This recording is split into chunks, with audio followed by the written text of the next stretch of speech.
នប៊ីសល្លឡោះអាឡៃហ៊ីវ៉ាសល្លាមបានមានប្រសាសន៍ថាអ្នកអ៊ីស្លាមគ្រប់រូបត្រូវតែបរិច្ចាគទាន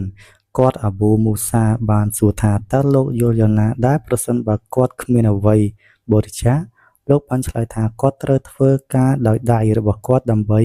ផ្ដល់ផលប្រយោជន៍ដល់ខ្លួនឯងនិងដើម្បីបរិច្ចាគទានគាត់បានសួរទៀតថាតើលោកយល់យ៉ាងណាដែរប្រសិនបើគាត់គ្មានលទ្ធភាពធ្វើដូច្នោះ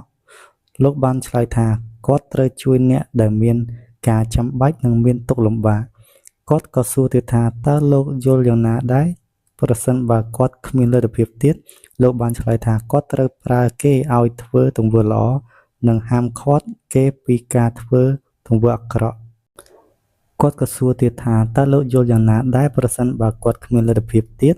លោកបានឆ្លើយថាគាត់ត្រូវហាមឃាត់ខ្លួនឯងពីប្រការអាក្រក់ព្រោះវាក៏ជាការបរិច្ចាគទានដែរ